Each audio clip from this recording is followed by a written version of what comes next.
Bienvenue dans ce 19e épisode de Fantaisie au petit déjeuner, ou plutôt devrait-on dire d'ailleurs Fantaisie au petit goûter, puisque c'est déjà l'heure du thé, il est plus de 4h30, en ce dimanche plutôt sympathique, même s'il y a quelques nuages un peu gris qui se baladent dans l'air.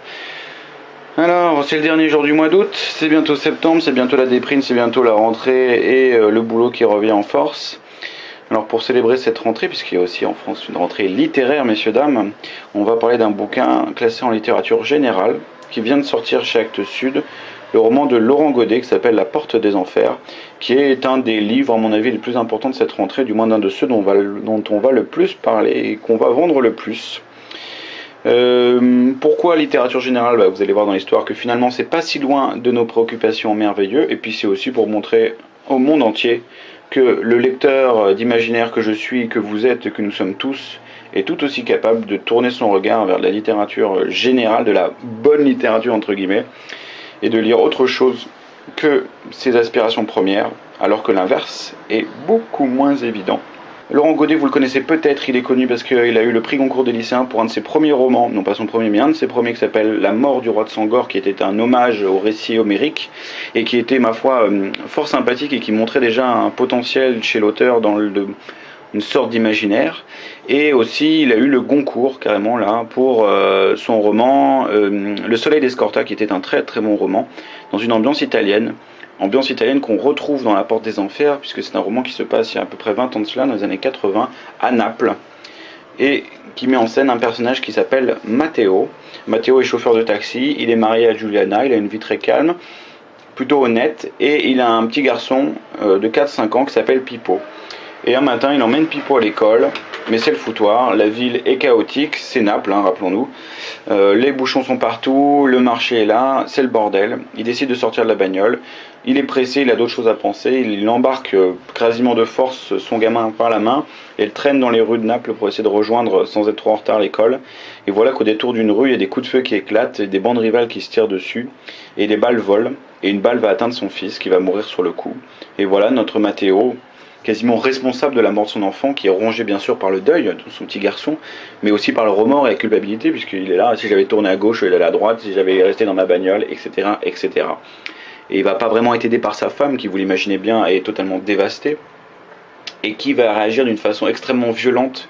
Elle va devenir une sorte de pleureuse à la grecque, une sorte de hurleuse, de harpie, qui va injurier la planète entière, crier son injustice et sa colère à la face du prêtre, de l'avocat, des policiers, qui va jeter des imprécations et des malédictions vers les dieux, vers les cieux, en demander justice, et qui va surtout se tourner vers son mari et lui dire « Ramène-moi mon gosse, trouve l'assassin et ramène-moi mon enfant, toi qui en es responsable de sa mort. » Et évidemment, notre Matteo ne peut rien faire, son gamin est mort, et le couple va éclater puisque Giuliana va partir droit devant elle.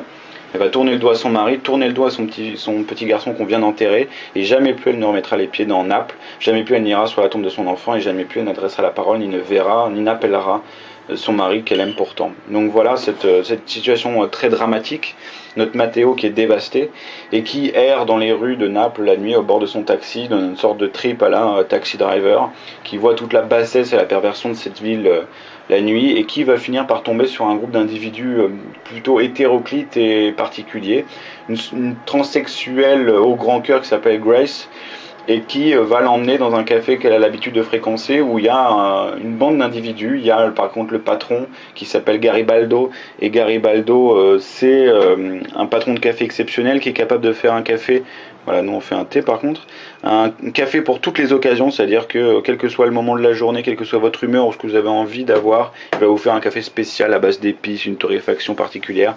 Donc voilà, c'est sa spécialité. Dans ce café, il y a aussi un prêtre défroqué, excusez-moi, de l'église d'à côté, qui est le seul à pardonner aux prostituées et autres créatures de la nuit qui hantent Naples. Et surtout, Matteo va faire la rencontre du professeur Provolone. Et professeur Provolone, au-delà de son goût prononcé pour les jeunes hommes jouvenceaux et imberbes, est surtout un spécialiste des enfers, un spécialiste qui a été viré de toutes les facs d'Italie, dont on se moque et qui a été traîné dans la boue, mais qui néanmoins soutient mordicus que les enfers, au sens grec du terme, existent, que sous nos pieds, comme c'était le cas, comme l'imaginaient nos anciens, les anciens, comme nous imaginaient les Grecs et les Romains, il existe un monde où vivent les âmes en peine, où errent les âmes, un monde finalement tout à fait relié au nôtre, et qu'on peut éventuellement arpenter, car il existe des portes, les portes qui permettent d'accéder aux enfers. Il y en a par le passé, il y en existait à Messine par exemple, à Malte et à d'autres endroits. Des grands hommes du passé ont essayé d'y aller pour vaincre la mort, mais ils n'y sont jamais parvenus. Et voilà que notre professeur Provolone affirme qu'il existe une porte à Naples, que dans le port de Naples, il existe une porte qui permet de descendre jusqu'aux enfers et d'aller les visiter. Et vous avez compris ce qui va se passer, c'est que notre Matteo, rongé toujours par le deuil de son enfant, va évidemment décider d'y aller pour récupérer son gosse et tenir ainsi la promesse qu'il a faite à sa femme. Donc vous avez vu que finalement, on n'est pas si éloigné de nos goûts habituels, puisqu'on est directement en prise avec du fantastique, même s'il est léger. Le roman fonctionne, ma foi, assez bien. C'est l'avantage quand même d'être dans de la littérature avec un grand L, c'est-à-dire que c'est quand même bien écrit. Il y a du style, il y a du panache, il y a de l'écriture, il y a des personnages surtout de grande qualité. On pense à Matteo, figure tragique, on pense à Giuliana qui est dans son genre quasiment sorcière maléfique et extrêmement fort, extrêmement puissant. On pense surtout à toute la galerie de personnages secondaires, le patron de café, la transsexuelle au grand cœur, le prêtre défroqué, tout ça c'est sur une galerie un peu à la Visconti, c'est assez exceptionnel, c'est très agréable. On aime beaucoup ces personnages, c'est toujours été la force de Godet et là il ne nous trahit pas. Et Matteo personnellement est un personnage très fédérateur et très charismatique. Après, il faut avouer qu'il y a aussi la force, on va dire, de son paysage. Naples, Godet, c'est sa force, c'est l'écriture méditerranéenne, latine, et c'est extrêmement bien rendu. Toute la puissance de cette ville dépravée, rongée par la corruption, la crasse, la saleté, tout ça, il sait bien le rendre, et on est complètement plongé dedans, et on imagine parfaitement ces immeubles crasseux où pendent le linge, etc. Ça aussi, c'est très fort. Après, sur la partie qui nous intéressera plus, à savoir la partie fantastique, je pense, et c'est étonnant, je pense que c'est la plus mauvaise partie du roman. En fait, c'est souvent le problème avec les auteurs de littérature générale, quand ils s'essayent à des thèmes qui ont lieu plutôt qui se tournent vers l'imaginaire, c'est souvent qu'ils se prennent l'épée dans le tapis. C'est-à-dire, ils arrivent souvent après la bataille, ils arrivent après, nous, lecteurs d'imaginaire, on connaît ça par cœur, on a lu ça partout. On a déjà potassé notre mythologie grecque ancienne, on a lu des bouquins fantastiques comme ceux de Matheson ou d'autres choses, ou de King, et donc on connaît tout ça. Pour nous, c'est pas nouveau, et malheureusement, Godet, c'est un peu ça. Il arrive après, et on peut s'empêcher d'avoir des flashbacks de nos cours de catéchisme, pour ceux qui en avaient au primaire ou d'autres, ou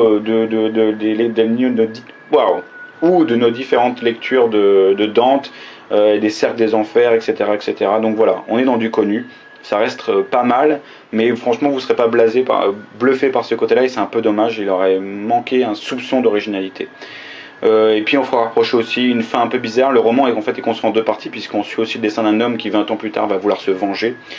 Et cette histoire-là, je trouve, se termine un petit peu rapidement. Je pense que le roman aurait mérité plus de travail, vu la matière qu'il y avait, vu le fond, vu les personnages. Il se lit finalement trop vite, et c'est un peu dommage. Néanmoins, dans cette rentrée littéraire qui s'est l'air pas trop folichonne, La Porte des Enfers reste un choix relativement honnête, et qui montre un certain visage de la rentrée du paysage littéraire français. Et c'est pas plus mal, même si pour nous, lecteurs d'imaginaire, je le répète, ce n'est que du archi connu.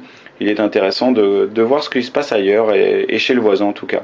Merci de m'avoir écouté en ce dimanche de dernier jour d'août. J'espère vous retrouver bientôt, je pense pas avant 15 jours malheureusement, parce que le mois de septembre va être chargé et difficile pour votre cher serviteur.